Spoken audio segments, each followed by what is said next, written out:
Abusuan Dumsor ama ne homene so ewo man Ghana mu anya asem ketwa na nei the pressure pa na atu ECG for so a omo echeche nsem mu na Kojo Poku Nsafoa energy expert NPP communicator pa wa cheche sansem no mu ne niam bi a ECG for under this government no omo ntimi nye ni ye na akofa sa Dumsor yi de aba egu amanfo enyuma afenso kra no the indiscipline ama ne homene so senior high schools mu a nei sporting activities so across the country no chese to trasem nko an omudie no eno so no opanyi ajekum ene mpanyifo eka ho de wo no atutumu a cocoa prices a drop ene amakuafo nso ho kire wo mo na omabotu wonkurase ahodo no so no omabiebie nsem bebre so amepese ye begibre na yakwakotie bie abra na yakese ene mpanyifo yi edi mpunimpu a omubiebie nsem so sa mita no e di asem a minya say me be to me normally me talk 1,000 cedis Thursday e me call another Wednesday numre na mato the week bi no program mo say me 1,000 e bi wo so e bi no so me 1,000 na last week me 1,000 me ko Kumasi me ba Wednesday numre Sunday numre na me te ho afon na me say ya dum kanea de bi mko he dum kanea ya ko bo meter ena me catch Mrs. on the onto another 500 in Gusuna Monday my friend ECG follow. You talk 500 no Tuesday phone. I actually called ECG say what's the problem? So omunya we na me pa memfa customer service no mo share. Then on social media I saw say a lot of people are complaining. And Madam Fubidi also no toy no gina ho no hwe na eko. Nti me no me ye hwemu kakra. And I think say your institute no with my expert opinion no minister no wa ma ECG for 7 days some fa investigation mbra. But I think the little I know in the industry no this is what I think is happening. On say ye ntumu 1st January. Now on say meter no esunu bronu bia ni meter o use and esunu vendor ni software no or dey ehwe into ko ECG for computer room ho obia server computer si ho a eno na manage software billing for ECG for various meters no enti say ye intumu a e was vendors no obia be upgrade ni software for the new billing na abano say a B vendors need be billing upgrade no or man no January no enti nipa bebre yusu January old tariff no in January. Okay. Enti February ya vendors no abe upgrade arrest room into bia nipa bebre meet arrest room. Enti what's happening is you find say increase is about 15%. Almost say 10%. But to share the actual what a bow meter so is about 15% increase. Tienfa 15%. And Tienfa say obio use meter January biano. Who use most people used the old tariff in January. 80 February ya almost upgrading almost software no system no ebetil sa 15% backlog na edahono. And Tienfa say who use 2,000 cedis 15% of 2,000 cedis a month. 15% of 1,000 cedis 150 cedis. And Tiafino say we use 2,000 cedis a month now. Okoto 1,000 ne pe. About 850. About 850.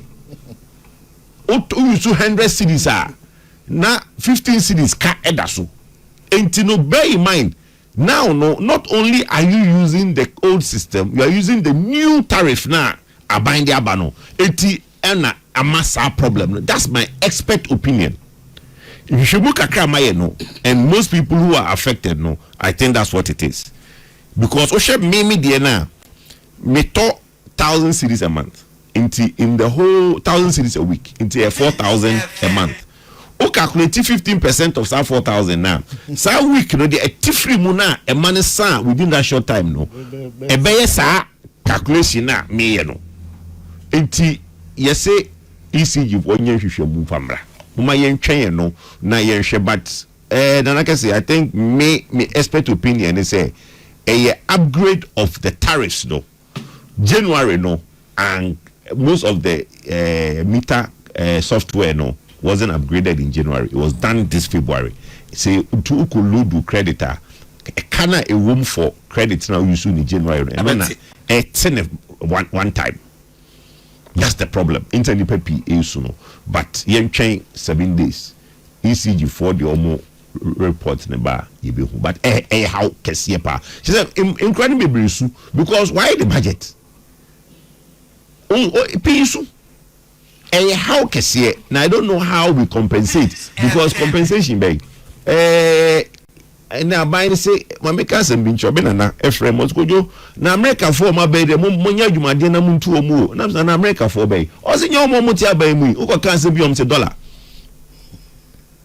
entine you know o pese wo catch the Ghana for say dollar akofo. Let's look at the problems Ghanaians are having with this meter problem, where now we are having to pay very high prices for electricity. It makes it difficult for you to justify at the contrary also be kujwa sokote bibi so because any no or talk credit with you know asa into kujwa so also be because kan ho no also to be then akofia akoto electricity no. That I think is the bigger challenge we have in the country. I was it meet as me bia for asum. About the cardinal of the airwave. Talk with you. Media opinion. And I'm here in here. Hey, future presidential candidate for NPP. Right now, your flag bearer. Mr. Future. When you say only honorable Patrick Boama. Can I also Musepa? So we mean here. Musepa, papa. What are you doing? Dimechi. Really? Yes. Many St. Patrick. But you look so young. I'm from Fed Yanko Banda Roma. President Kufa won't tell me that. I'm sorry, I'm a meter. I'm so Michiamia King George. Udri. This is our core Bank of Ghana. Very hard working guy. Now ADB. And I'm Michia Bolu of ADB. Udin Wangua. To my Michel. Now, can I say, some meter same way? This is not the first time. I vividly remember saying that was somewhere around 2021. There was an issue. Utoya ship now go. Utoya for back because it's a prepaid. You have to go to the vendor to go and purchase. Who got also? If you also not embark meter no so. We have been complaining of this for far too long. But the point is, me opening Ghana ye pekasa dodo. Any new initiative, everybody we are seeing now consume our too. It's good to actually overcome digitization, but at the end of the day, no.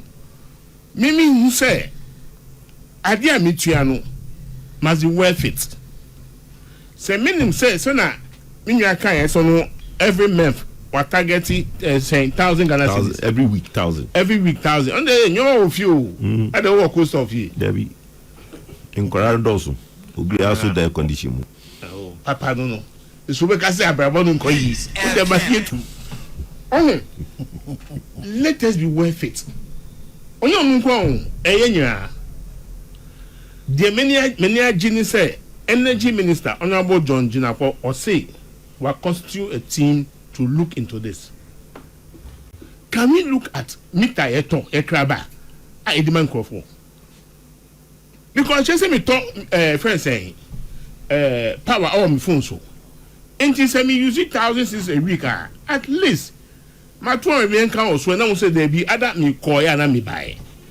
But Ubertona accord here. The way no. Look at this particular time of the day. Mini ho, Madam ni ho. Nkwano moko djuma mako school. So who at all operate of fee? Like I say, be a nyoma so your freezer, your fridge. No, because obi any fe unso TV, unso record this shit, unso fan. So what at all? You must know. Oh, you see, from make be in chair. And then from what I say, I don't want to politicize it because I idea when I started experiencing from 2021. Yeah. Because me gen set me saw for a week compared to where it's far better, reliable. Oh, Hwana one low voltage. Oh, Hwana then I call off. Uko reporting so I mean say omu na omu ya wo favor. It's a service. Once you are rendering service, you are not doing anybody a favor. It's the end user a favor. But me dey kasa we dey kasa say meter no here umayen go round yes is meter no because sir increment since I'm on water there ritual from a PRC for 5 years. So if that incremental money there, at least it must reflect in our usages. And mommy got 12,000 a week. Say me I can at the end of the day no. Week no point sumpona Sunday on the engine to say kasade be let us put into reality. Nkofoni abre. Ona me make. Yes, a kasado you were engineers, they be engineers, but they are not engineering anything. Theoretical, practically they are back. If the meter is at fault, see to it. Now say meter divide the color for testing. And I balance now they go better me war say who we did there. It's not the best. But what I'm seeing is say Kana. Yes, I don't say Joanna Yabu almost. Why more? ECG4. I didn't say. I Joanna Yabu almost. Think I'll open one and give Mamma. And you say, you see, what they the more view and for more view, we must get the understanding say, you render service. Because I see no reason why institutions like Ghana Water, ECG, our marketing department, who are you competing with? No, who are you competing with? Mental question I say. Help me, no mental. I see no reason why institutions like Ghana Water and ECG our marketing department. Because who are you competing? Who are you marketing? Commercial department, fantastic. Because you need education. So they are fine. ECG is not competing with anybody. And I mean what? ECG will be a competition. Catch me. Patch meet you. Internet said you man form also. Because at the end of minister this are a directive by the NPP kase yema external people na investigation no but me I disagree kakra. I think say yema man kasa enhwehwe omo system ni no meka nkyerɛ de wo de atochini so who the atochini now from there no ibetumi a further investigation now we say yema external parties na external party no kwa onte omo system na say I think say ECG for now within 7 days na minister dia man omo meka nkyerɛ asɛm a de ekoso na Ghana for ntia say maybe they say them they make first near me expert opinion and media machere but it might be say I'm wrong but because then the people a lot of people say so why can you ask ECG to go and investigate themselves but I think say preliminary is good to allow ECG to come out and say and I say internet Emma electric meters no a behavior yeah but the point is say I agree with you on one and must set your there up. So they will be able to determine what the fault is. But at the end of the story, they say, Moody meter no Pierre. Someone tested that to know the accuracy. Either is no, but I was meter over to me attested. Able to meet specifications, but who him say wiring system nankasa can affect the performance of the meter, especially say earth and corrector. It may affect the reading of the meter and every other thing. It is a first openings of wire cannon. Me, I think say Omono will be in a better position to audit their power consumption. After all, Omono power and free easy for Omonim kilowatt hour Omanya. Line line even load to be Omonim line be a load also. So it's easy for them to monitor and see where the problem is than so the outside of Omo focus here waki. Say F wiring be as say the meter ko bo fear. Say ECG for most certified and their both here. Or certified then. Now you meet about the ball down one. You're sorry that they're ball down. But so oba be hwe na wa satisfy say atom yen fambo yen sa nti there every wiring need but there say we hu ni say wiring o hwe IE regulations are and me to ewiase ba bia wonim say wo ye wiring na o specified number of periods are say wo ye maintenance account so wo ye installation na say wo anya maintenance it will affect the performance of the meter na o muka sa asem eche enyo no adwuma ne so ba be ka kire enyo no adwuma say wo na say so ntini e ka to say ntini e so o mo bia wa ye ofia ba ma ne certified electrician me to euros roofing sheet o pa na o ton me to e sit down na at the end of the day na sa technicalities minimal e be dem hu say o e say me here we you don't blame anybody for your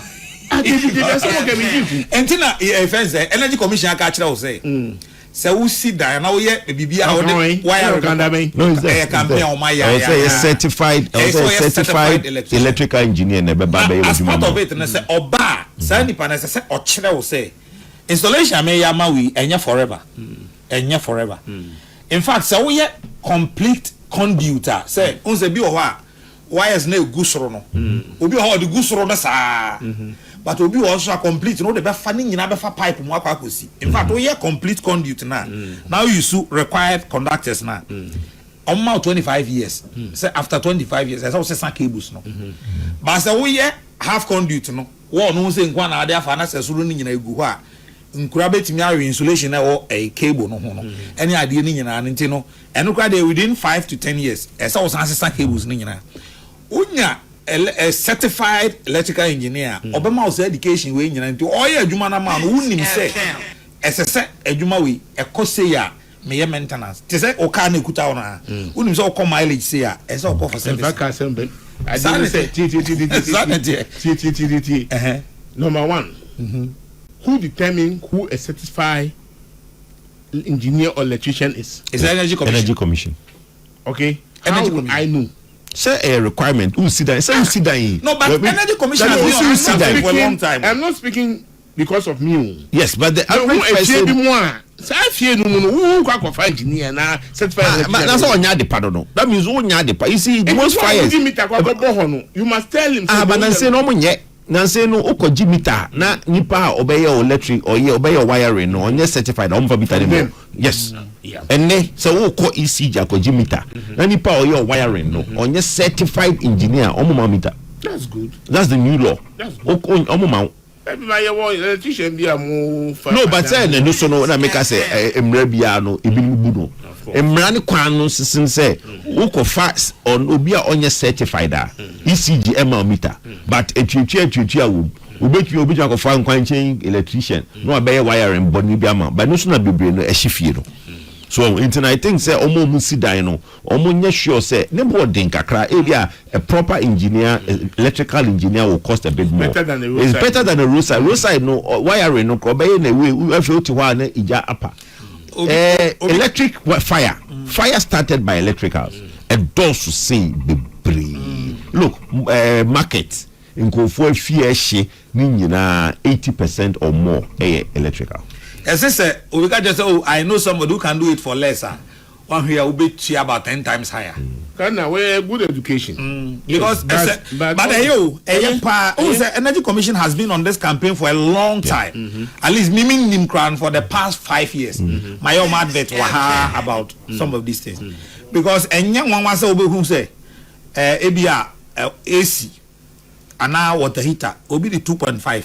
No, they are called wiring. No watching because on the only is me saw a wire aba a hiti yes what I say it is audio in and now overloading crown also any pepi cramming young from 1 minute in casting way also be a while almost 3 phase ni 1 phase na see or 3 phase and so few on your man you go face back also if you on your man you go face back also and so meanwhile we meet a 3 phase meter and was say load balancing.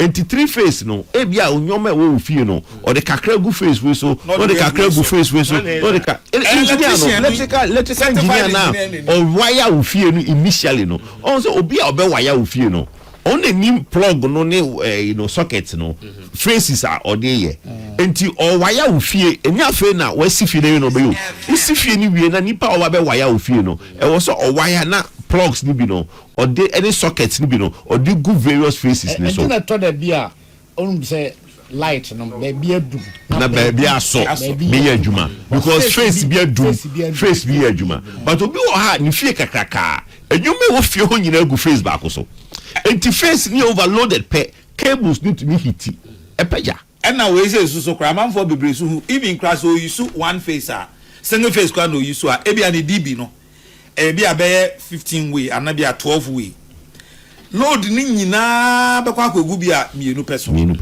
na 13 na aka ni nyina agu ho on fa nya hwe but as I say anka qualified electrical engineer na yema wa obehu say okay 9 1 2 3 way when the light no go fuse way so e bia the next 2 3 way me di gu way say so e bia fan wa ha nyina me di gu sa circuit way so me the socket kitchen de no nko two phase way so nti obeye sa load distribution amount and to prevent overheat and sa niam ni nyina ama reading no ebeye come to some extent. No, it's a good education. Yeah, it's henceforth no. No, electrical engineers see Ghana had a pescatua problem. Say men say I did afford the kaba. No, no. But this is a good education. Yeah. But who can be say after some number of years? Just we electrical insulation no also some wiring no because wire at times we are concrete in your man there be say concrete na wo no pipe shim pipe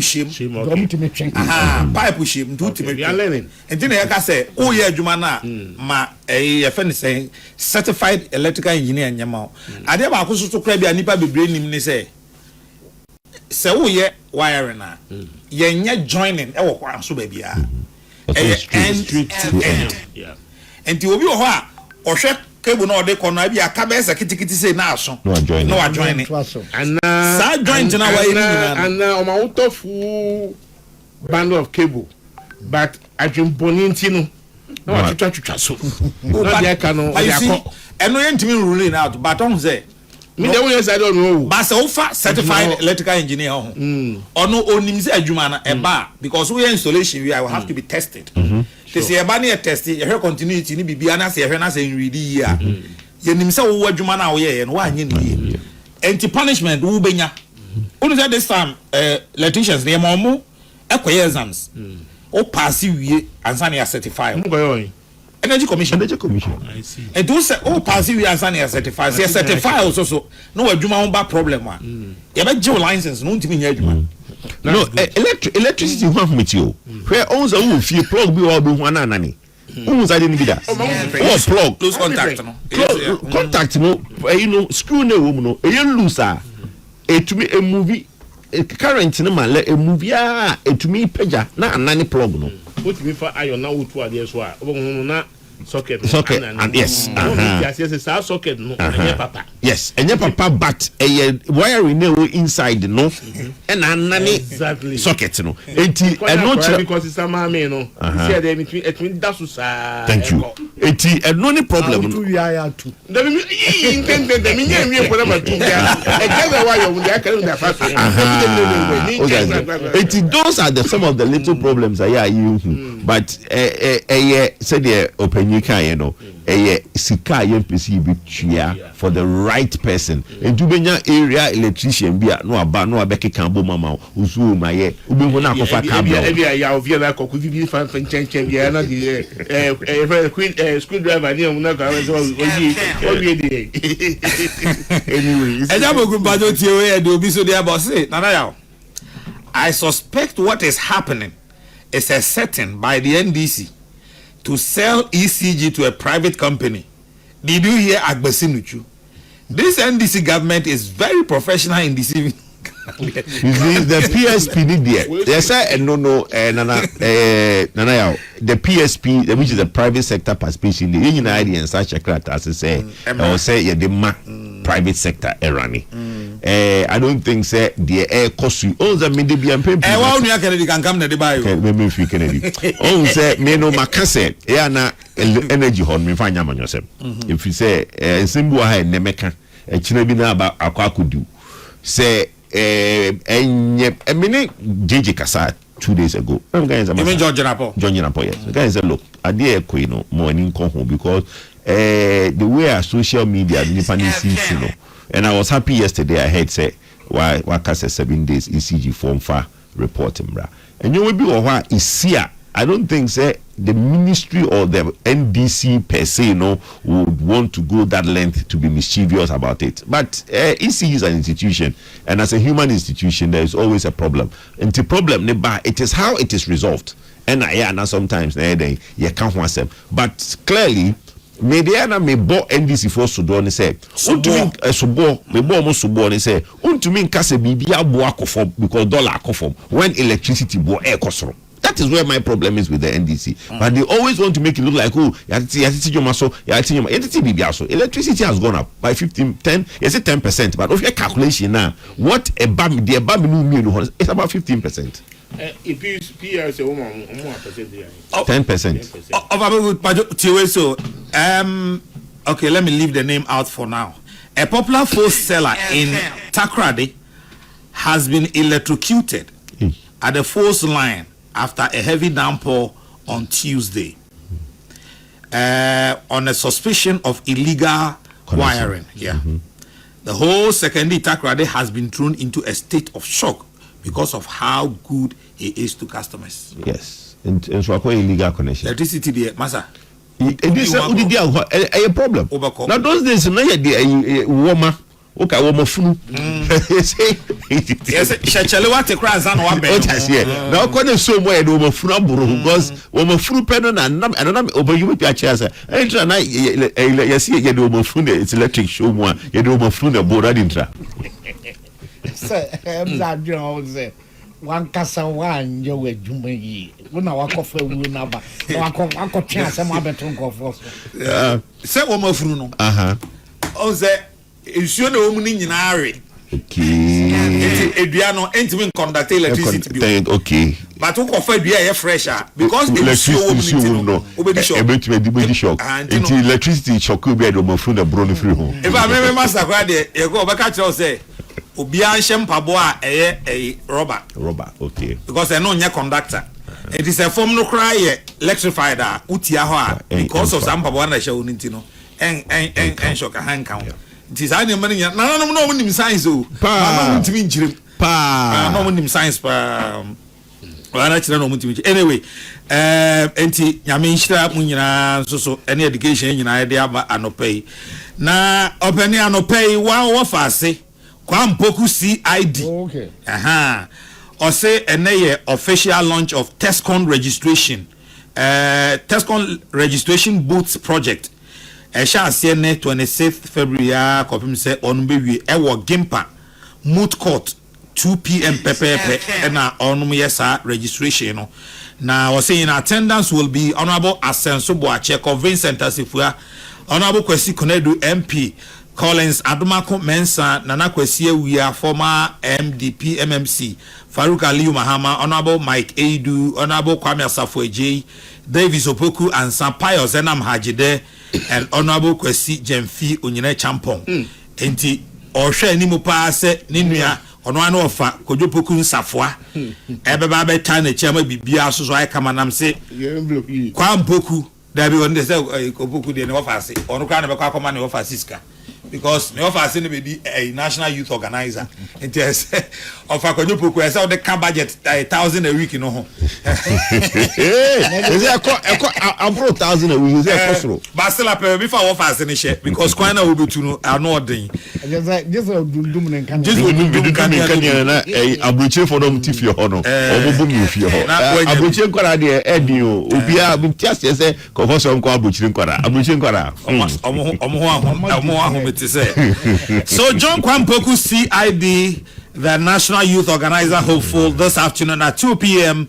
at Gimpa Moot Court for Tescon registration booth project this Thursday. Kwampoku CID, surely your friends will be there to support you. Prof.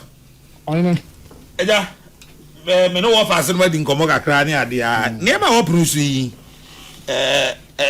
Don't so kakra fine. But problem bi a minim ye pass out wa ho de begina apart from koko atodwe ne ye wona nanom na mo secondary school na se omo te me enka omo asem no ena branche na carbon wanya empa no ai problem minti wa dwen osade koko no de nze wa o sha ase no na o ka so jise o buru ko fo omo de da koko ano omo ni si e buru koko o sa ka to de ka ho na o ko hata na nsuku no omo ni mu bibia tu team grow hu na to ti ya de ha den na oni abai no so kan was say am say amansan Jackson no kwa na ekofom 3,000 baby no 3,100 me shamo and no as last time I say 2007 was the same but you bet me check is say anya den kra enti say o hwe ne saade a na ye bra na ya amoni ye isa say bra na e wo soro no skana ye nya ne ya de bisie ya ana ye dwene say eto da bia ye eto da bia nye ahwe ya na bo na akoka abafom na nka bia ye ho bi ya nye ana se we atoyen bia ya wo mu ni se omse na akuafo no bi aka omati koko na wie wa hata wie ana koko krache na se ye nye scam famenti mo ma no wo ho ansa ti sikaba na odi aba ana se abu aka obi asum ebinum so ho ana o mato ya carry ana wakua no koko akrache for no ho ana o mo twen se sikaba na mabaji musika ho baby no this is sika eba ebo be na di piasa akuafo no ya ka se de nka PC na to dada na de enka yem to no bofoforo ebu dada no okay nanso reporter ensusu enya nso so se PCs no nso bi kire se omo to firi akuafo no nsem no aban to mfiri omo so nsem enti ewo omo no ho na enti omo so etua bo dada na omo boka omo so pese omo tua ebofoforo no enti na tse ya bro akuafo no ne asa bra wo musu na bibi anya ya se ya bo ne abra usu ka yenya okra na su na eyaw no enkofom the super be hinu super na hinu wo musese is a fee now tree me yakoya ye bi ne ade na nipa bebre obonsa na oso na ka mebo say na se ya tikoko so nice one no okay yes ordinary busa koko nke to am 3,060 de menya na se akose na ensa wa boni timu unu se ka obo won ka animonyam me bosei na o chemba Obedeze buona da 3,036. 3,036. Now, Tama, only yesterday. Tama, o kasi yenhwe no. Na 3,045. Within this short possible time, no, about 3,036. Yes, within the last 2 minutes now, o kasi bit me ahama no. It was 3,045. We know kasi it's coming down about 3,035. And the young down trying to be. Sorry, no. Let there be a buffer. And Rechi na 3,185. And about 3. And you know. Tell me about phone. Ba na eba fom. Ema make say sa brand na na wosoro no. Ena koko no kra bi on so ye say e wa ha ya anton. Ya nyam koton kra. Ena we num nyina ba. Enti eye we no ya to ye nchem kese. Ena ato akuafo. Na afa ba bi no de me di ho ya on say yesisi akuafo abre o. Hwe akwan ye ko ba bi akuafo. Hwe ba bi a akuafo bi emba. Omu nam from sa ba school. So shankran bi a ni nuan penfo no bi su ja ba bi a efi o mbe di mu no eja a o mbe so na nkora no bi su aduane. Eba tomu be ye we nyina na kuafo de da bia onu mom na ho etere no na ne kosue pa ususu se saban adwuma efo ne say bosumi we ene de edi manim kopem se be di star bosumi bia ye beto aketua so 1000 ka be hu demonstration be koso oh man papa bi omkro e fere Japan o so what be pain da enti asa kwa fo niam no enti ye honde ye ka kwa fo acha awo mbe fa ne sa ma yen enti ye kwa animu no enti na nipa ya omde da adwuma akese anu obi nipa a omo sua nwoma che o enti se enwoma sua mu wo bibi ma yen dia ese etumi sabia mu ya dwene konkan hu se ne abubo bei se edru be 12,000 as say me bo 12,000 12,000 na ba na 12,000 na ba 11 na ba 10 aha na ese kan bibi bo ebrim se da bi ya num so an chepa asem beto ye ana say ya nom epenu so asi aboja bumbon so a ohiani na ne ma yira wo ene asoa ne nyina akogu akuafo so enti se bibi ho a ebuo yi o de buo to nche bibi ho a aban betumi ayama akuafo ho so kokon de ye te so nanso aban ye ABCD amayenti ye be fa sa onye na dwene sa no amade a na che say ye sisi wo mo nimpre no so ne nimpre nsa so CMB scholarship ana ho yi akuafo sei na wo manya bie akuafo sei na wo manya bie akrachifo a wo hu koko da sei na wo enam so me akrachifo nti wo ma enya bie nti eni sei ye koso esisi akuafo saa na no ne ye kana wo hwe mansini edunsia na ba bia koko ni kura ye enum na ewo atifi mantam o ka mantam na mansini mantam mantam be edu baako na edu akoko mu bia wase nyina uyi enkra mantam free ho a eastin edu akoko ho okọ volta efan baby koko ho ene pando sa kofa ho koko ho eko oti koko ho oba central koko ho western north eastern ya ho de Ashanti ne bunu eastern nyina baby akoko ho enti fo anibu nipa dodo a omo akamu santi so ede be na ebetumi ayede apata wo mo ama omo mfe aha wo mo kakra onum se aban kan se omo mba university omo school fees no afi edika no se e betua bia ma omo fi amfa maku afon ha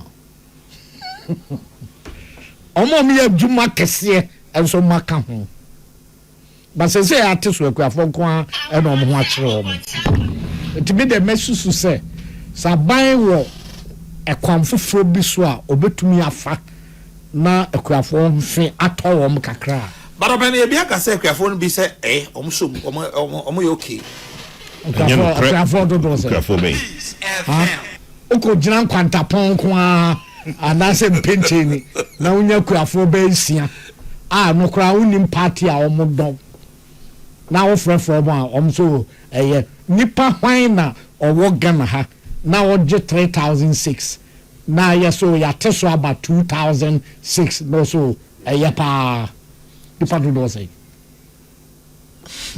nipa do say kura for no do say na we akrachefo asabi omumu na do say na akan hu ni amahwese say ebo no kwa na ekofom nti ne aban teso a ye pene so nipa do say nti data no there all the research bar as well as said nipa do say na obisa no mu free hen no mu fie say na omo sabe omo manim eda say na omo party sam da say azana obeka say opanyemi so wanu mpo na musa dan kwa asa research on the buy osi mu 14% per ena ekuku farmers na ukoye national survey na 14% ena ekuku farmers a o say 56% agree. W o say 56% NSA fair. Na say 56% no. Omo ka sa no. emu 14 the whole sobe no ye no 14% pen e farmers o o ma kan nyina ye farmer nanfofo farmer nnuanom na obi a owo nnua o farmer ejabogoi we emfa nko akiri me na makodo me kwaye abu nnua me hye anhye pam mabo atodwe ba bi ma ye tutu aye proka aye ho proka ako dua me modo ba anena na mo ho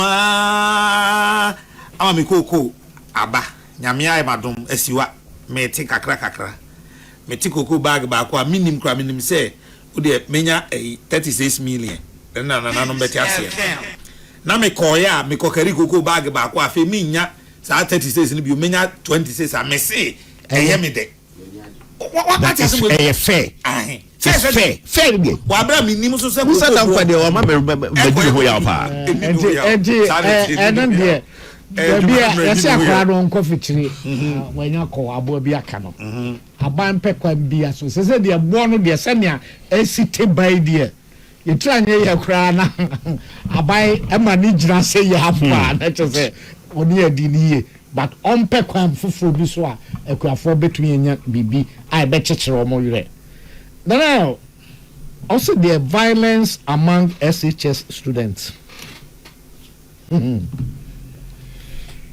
Nana yeah pension yeah na me family school to turn because yeah co training college it did that's where training enti yeah kotetewo ankasa enti now mom ko secondary school no eji say yeah co training there entetekwa apani ampanso na obi akose B ansa na obe set A enti obi wo ya ansa na oba enti nipa nim de entia or training college ho and a binum so kra odika kids and na yes so yama onko training college into ba na onim nia omom courses wo no so se na obe konfie nu ntimfie nu no obe duro na onfe anyinyi kakra umwamia na binum so kra hyase se mom kwan anka om de abojo se beba but akwan no ansa na wa ba 64 since from abeye 2 years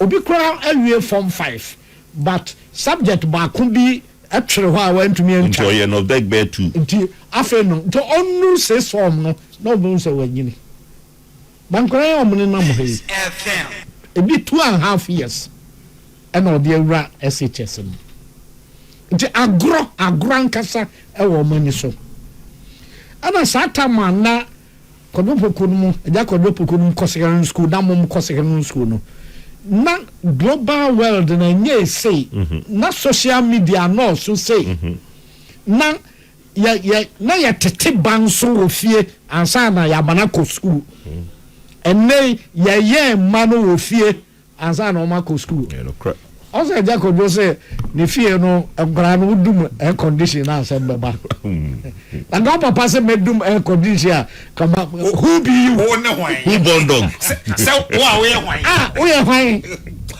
really Christ satam efie nkora no ya duonu kra yesi enyina edifufu a yenyina edifufu enne mo no kra o pese ono obi so ope rice plain rice obi so be the monyan we achema me obi say ope jollof obi say ope fried rice in chance insane wo ope yi as o ti bi fie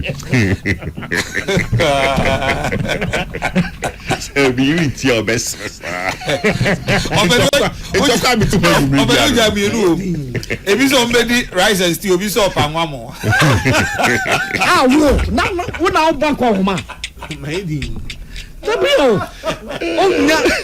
Ya penso no nya sa. Na ho na ebe bi sa wo se chiri. Ho na bi sa dey ma page da udi. Die. Na udim amane a ya wanu. Urade a. Ya wamu 4 na de quarter na to we so quarter. Na woni hwan? Na no gra utri ye. Wenye bi no. Utri ye tim di mremre wankwan ye nkwan. Ubedi owu ni o, ubedi. E na aduane nso mu di bom. Ayu do the toto say na me pen ya ho wani baba nso no but me can say bi chiro isu sa no o papa edidi a na obi ate o bompaye wadwane na nso nti ya so obeja no na ente no ya ko ho ntokwa dwe wa ko yi enchanse no ene mi di aboso bi atwam na me ma so de me enchanse akosi first no pay di dia obi e twen say o bompaye se be ka bi ko ho da tokwa de na wo di apeso sanza first no wo be hu akokọ na ma na ebrunya oh yes akokọ na just ebrunya ene so de enti na na ya yenya wo fo no ye ka hu bi opanyi mra sesa no ho na mra ni sesa nche say ye hyen kwada no takro sa said your pebia esa oye enti oko school no ya mbone chem so wo fie ana ya jejem so a na nkora ya abai oni nana o de papa o de mame na yes na would be free meeting na nkora to be free meeting wo fie say ye meeting nkora wo free to be free meeting first no wo de ma ko free meeting enti anu nana ya adidi mu ama mo de aba awura SHS mu ana SHS first no ya bomba ten college kwa na ya sports oba gwa sesi a ene ya si human rights na ya mfan kwada corporal punishment hwan ene ya ja wo magum sa na kwa no ya kansa na tade ma ontu so obetu aguso hu teacher na wa yire hu te senia okeka hye mu bi sa ena sese akwa koduru ba bi a ye we enti eye niam bi a dudu na aka bom awofo ye ka ho ade na sorry eye nkora nyina ko Sunday school nchekere de ma wo mo se di o mutrim pa enka eno ho school a omo ye moral education ne religious ne hwan se de ye nyina eye for nsohwe ye time no elementary school na ye 4 subjects: English, maths, history and geography. But obey religion, obey plants and animals, obey hygiene. But you find console here. And the Usia, Usia, the above bra.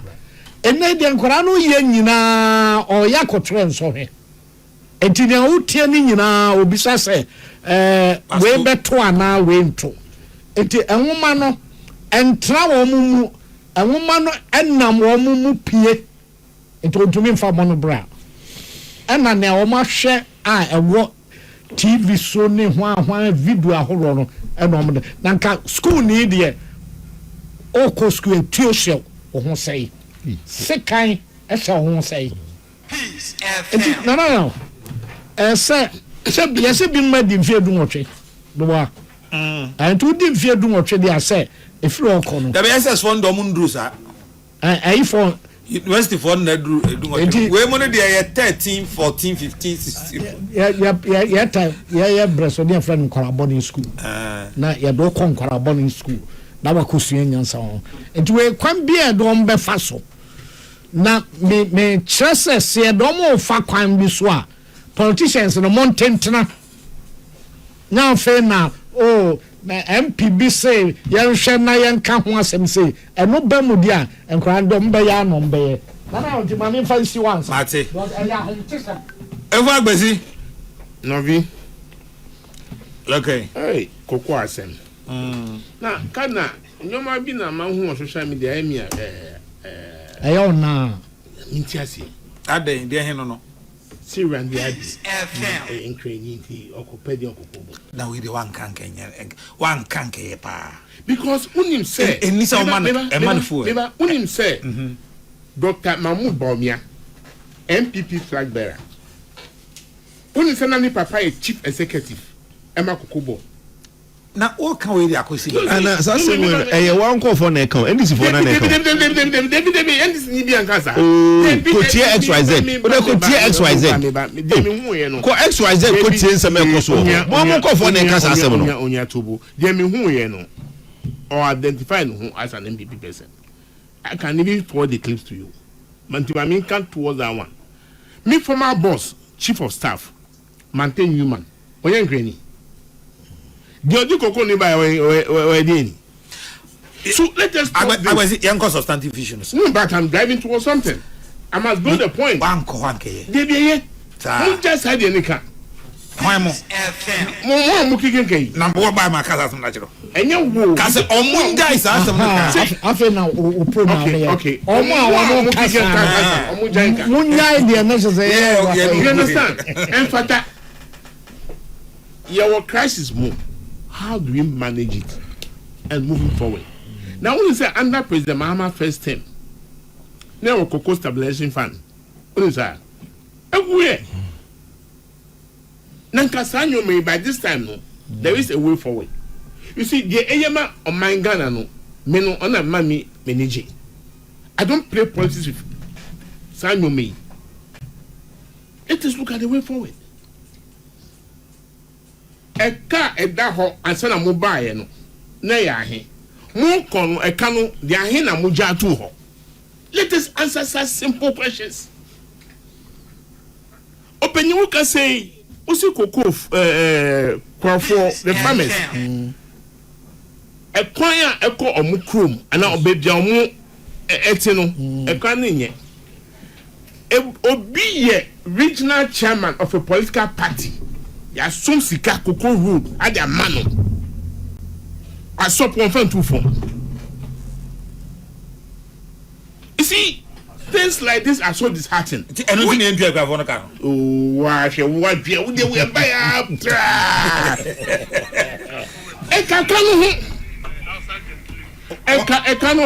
Why not? What I said, Nanka, Nanka be motivation. Why yet? Scansunu, you can't account for it. He will be one of my good friends as he used to be. Nankasa kwano yeah. Because I might not know that Melko first kwano so. What I say? So there were all kinds of things. Jessica, some rehabilitation of cocoa farms. Volume ana eke jampese mo ye no. Mantimi aye. Sika no susu asa. These are things we should look for answers. Now, who's sorry? Now, I got tia nkofo a omunya cocoa farmers. I got more musika say omunkoye demonstration. Oh, come on. Open my mukanu. Won't you ma was if boy? When dey? That's it.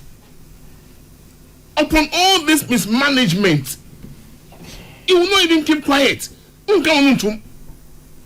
They say obia waba a wo bon hu money e ba be siesie no buanu e manimora no fe yetuma no e ye ko kan na obi o atlas you see obey deputy onu kana onu na solve problem no say na wo so bi say me no so obi o atlas na oba kokoko bo onu na solve problem no ye cha kwa foeka me nimbe problem no wo dem na wo bi say so ka problem no ana dem wo say chairman bi akoji road cocoa road wa anye and I'm saying tienu ntini enya scan twa kwa of course say scan wo ya na scan di ba be road si na ka di twa na dey be fufuro. Okay, that's what I'm trying to imply. Okay, Matthias here. And people like this must be punished. That chief is ko bia na minya akotra me say misu they should punish me. By who? Be guided, By who? Who does that punishment? And no more court. Nti kasa won bebre. Because we discuss okoye kwan a. Ye na wi hu kwan e. The 1,000 year ko tua kwan na kana. O say 1,000 year ko tua kwan. Ya da bag ba ko bia so no. On here. Papa. Eh. This our cardinal say. Size kana ka di kwan. Yeah. And as I can educate rehabilitation, pepe say infrastructure ba ho. Yen ko say scape you say ko say there no. Nti say na ye ko yenim. Say na ye twa ekwafo ye, na to omuka. Is that not it? And the minimum pepe. How will you know? You are asking me a question and I'm answering you. Who say who they won you? E be da won. Yes sir. Say there fata. Enye intino umaye nka. They say cocoa no ne krakra ne say. The cracker say the current leadership yi. But me business say those who mismanage yenchu maso. Yes. Yenchu maso. E be fair say me say me papa be CEO oh cocoa board na me defend me papa how I don't go for be move for yes sir me papa be see you I say when you see na ma cut TV so na me defend me papa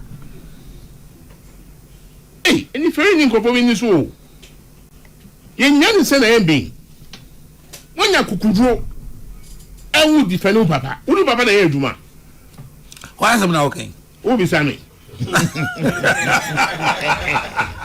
when the former CEO I can want them cocoa board when I ran the two cover from Joseph boy na anybody on the MP no one go tell TV so e defend papa I want back fi abo e defend papa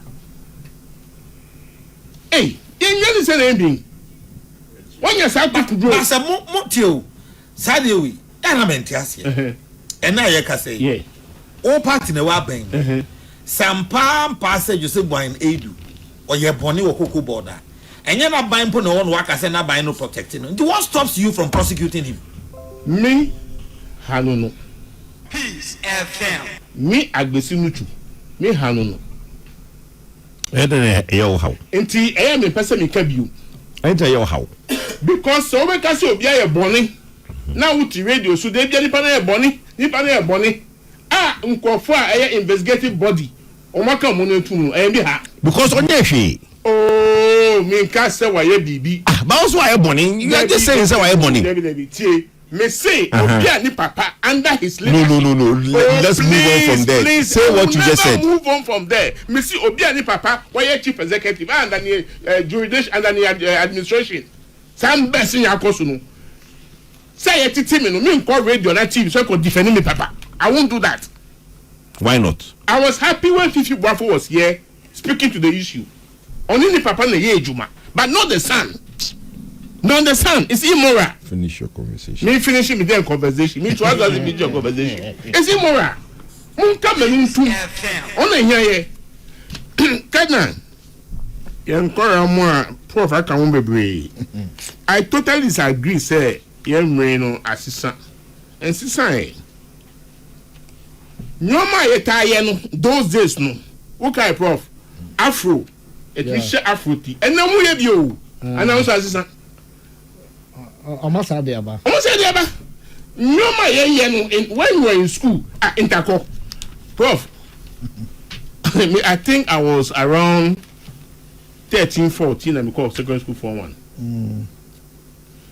interco me call Bishop Feman College okay our Pangbo interco na any school be from Musupando Technical Institute na ohu omo a ehon na tumi share your office mo offer no mala offer yeah your offer mo that's it thanks for correcting omo mema omo say mema na gina hoyi it ye the jama to wa e na mi kai be ma me won ye no pe Samuel Jata to me when majama no so pe one word the other side no you will be so disappointed. It's the best thing to do. Here no mukuta, be very acid. Who's a technical school? Yes, true. Any T square. T square. That's the name. T square. T square. Who did you say? I don't know about that. And when you speak, I'm going to say, T square. Because they are charming. Exactly. T square. But despite all this, we live in harmony. Yantisa obi bu obi. Yantisa obi no, it doesn't happen. Even cry, yeah, boys school, you share your sister schools or like girls, pompoa, rivalry, no, Mali, pompoa, now, or put some hey, but we stop them. We always live in harmony. Where's Efrain? Anybody, Empony. I'm a friend, anybody. Empony. Ultimate school be. You go from school be another school. What boomia into your quackon, almost more squad. Almost squad. Almost more squad bang. I think the best way, when you say those days when we were young, we are bonny. Either your father and our umami. Will punishment he say, and now or the best show no, Jai. On can't crowd him the Did me, mammy. Gladys Nutu, may her soul rest in peace. Amen. Nenia what even share, what even show no. What because a ban saying, but even a McCoy. Only punishment, I'm missing better than one pay. Maybe. Yakasana go room.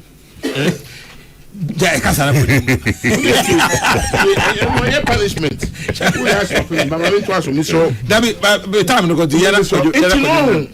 I feel, sir, I disagree with Kenny.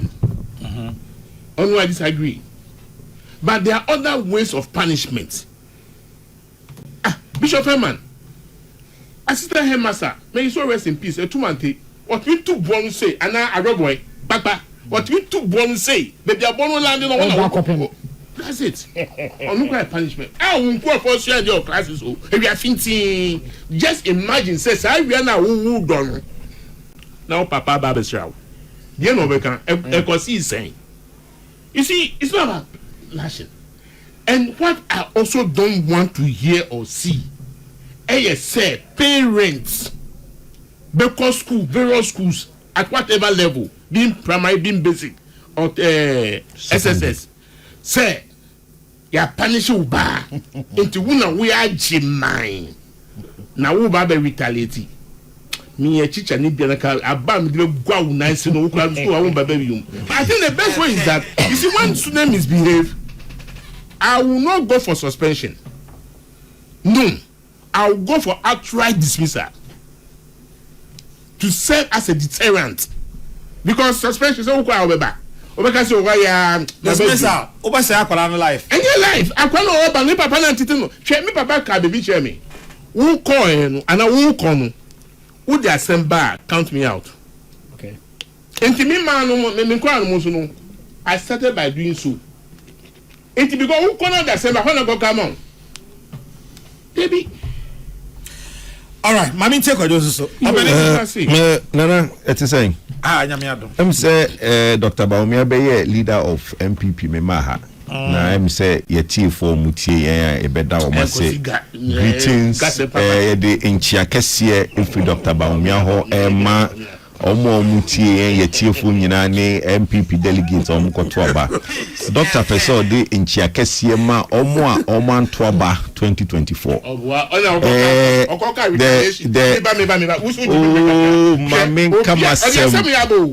Mamin kamasem Sam bibi 118 and kaya bible asma okay for the okay titru mo amanto aba 2024 no doctor say o chiamo na neya wabedi MPP animu the new MPP no ye beye nyoma e beto makoma so ne de e chopa abramo na dachi bi no ye koto aba mahwe abaiboni ya ekosu ina mato aba papa ama MPP nana mamin kama semi misro tie na what NBC does not realize is NBC ewo almost second pajo mamin tie insafua kiss emponye ohine insafua emponye who bompa ya no agbazi mamin kama semi mamin tie nana yao NDC for they are in their second year. Omo kasa e no mfuse Ghana for fusa fe no maba.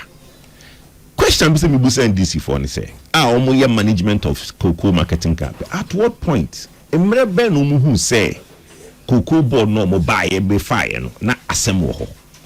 When him say cocoa board is the only board in Ghana, omo board of directors no. Bank of Ghana governor eka ho. Minister of Finance eka ho. The whole of 2025 no omo ye meeting kran omo ye meeting for because every quarter biano omo ye board meeting every quarter biano Bank of Ghana governor and the finance minister ekotena ho ekoye meeting last year. At what point any thing say sansema and the NDC for Kenya no ewo ho last month yawo na me kojopoku me the only person before I buy any tea cocoa so no na ma shebo say the only thing I buy any be yes obeko cocoa board obeko cocoa farmers so akwati cocoa price me can say me wo GH1 in January and I me can cocoa asem last year May because na minim say in shishaya I buy any ye no which is dollar now one manaba from no ma see that ho den kosoro na world market price na opanyi kan na eba from so obi anhwe no ye den a e be lead years to a point I was say aban no okokoko farmer ho ekoti score the man so ye kan obi antie. There are two conversations. One, Cocoa board mismanagement or what has happened in cocoa board, no, we can all sit and have that conversation. Me no be any problem, no. But from opening reso, it doesn't matter how bad the indebtedness a car cocoa board for the no. Adia bakwa na potokase me say is sacred. You chia cocoa board for car. Cocoa farmer for the beer you try 2017 cocoa market world market price by 30%. About from say she NPP are buying Yakobo Bosia or bank for her and so cocoa for us. Oh, minya forget stabilization. They make a choice say Mose Moma buying a year at force a Casabia or say a buying a year. NPP are buying a year. Of course. NPP are buying an yen. You to me Bobusia so cocoa farmers. Open you, Mapacho. It was that Massa Jai Diokano. Go, open you. It was that.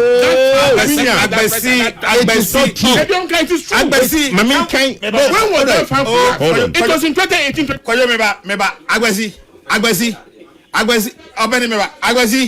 Agwezi. You had your time. Why are you? No. It and you now be determined the Obinka. Jai Sadia no. And you now be determined the Obinka. You had your time.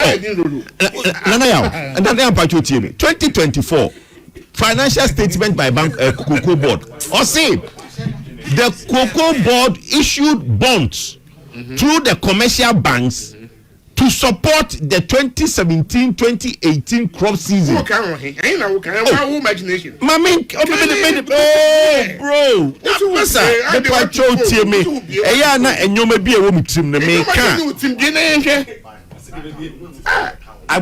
No, beautiful. 1.8. Agwezi opa kwa share we agwezi but on my time na so maninya ne time Dabio na asema mi ken me boa wo ko share 2024 financial statement of cocoa board 1.8 of that cocoa financial statement of cocoa board point 1.8 section 1.8 it talks about 1.8 that's a figure. Section 1.8 of the financial statement 2024 financial statement of cocoa board. Section 1.8 it talks about the bonds raised by cocoa board. It says in 2017-2018 season cocoa board issue bonds to pay the cocoa farmer when the world market price dropped by 30%. Me boa kohwe mu ne kan me wo mi tim na me ka kire wo me kohwe bugbe mu. I read more than you do, so please stop that thing. How do you know that? Oh, Master Sanka unim. Anka o metra anka cocoa fan de. Ma make am asma make am patroja de no. Okay. Enyoma mienu. Say obi collapse bibi, obi an collapse bibi. Say do panyin kan ye no. De bia no, ade ba ko a enne no eye cardinal, eye sacred cocoa farm market ya. Ye nte so. ABC 2017. NPP aban ya nte so. Che, ye promise cocoa farmer no certain price 2016-2017 oh minya yantiso because okwatiso akoko for the destabilization obedi ade stabilization for market you can stabilization for tie de mekano epacho minya tie de mekano miso tie de mekano enyoma mienu cocoa farmer ketua cocoa akuafo aketua eye se obetiso eye because ede na ekoso obi anka nkyere NDC for say monko promise 70%. Na say yema. Ene mo ma 90%. 90% na mo ma no. Oni menya calculation nkyere wo. Ene ya ene pacho ma men kasa sie nura enko embassy ene. Minya. Agbasi. O ma men kasa na. Agbasi. Jaide o. Onye na dwene so ma kasa. Da wodi ndi ya nana ya o. Oya sorry bra me nkyere. Aha, me mba hompo na me kyere he ya. He. Eduro bajiwa ayatrema sa musa dankwa jandam so bi no koye no emwa obi a because cocoa farmer na ene yetua cocoa farmer na ene yetua no 2500 o budget 3600 as say eyase kakra no aye problem no ene otie yen hwe Peace FM a question radio station bia menam nkrasi bia menam a metie Peace FM tie de make kire me no masa tie na me ka se me kire mo eya na o ka se bia na NDC forum so be ka but eya wa inuanu ma omo wo nkrasi ekum no me kokofo wo denya ate number 2 Asankore December yara me call her coach de hwesofo no 50 acres on the which any why are there what you say and okodenya ate number 2 a mechia oma omutie odenya ate number 2 Asankore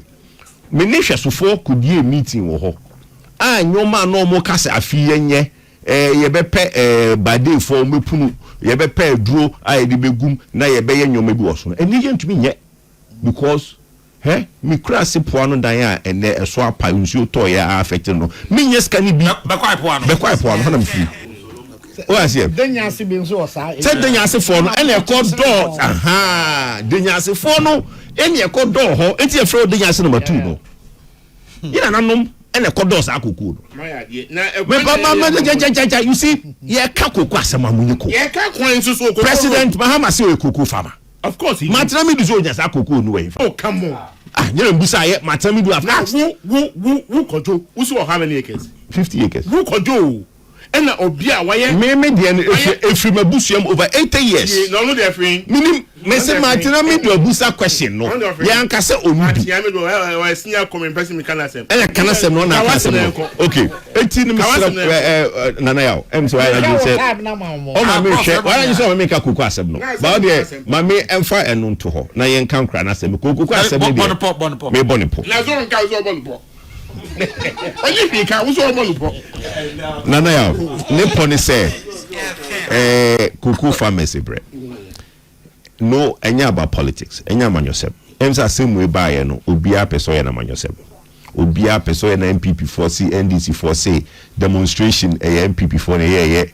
omo ti nkrasi e complaining NPP for say as far as NDC is concerned no obi obeka koko asimbia no NPP ni na say ampa okay so mate enti ye na nanom ni enwanom ye papa nom ni enwanom amutie ye no em say NDC for enwene mo ho ekroyi mu nipa odwene mo ho oman mu nipa odwene mo ho Dr. Mahmoud Bawumia ni MPP Dr. Mahmoud ni MPP ena edwene mo ho mame enko o mame nka de basent mame nko enkrada sem ni so enkrada sem de na ya agbazi next time on kwajo be share waze no me share obo obeka se jawo na uwi a obesi wachi na wo se bi ka sem pa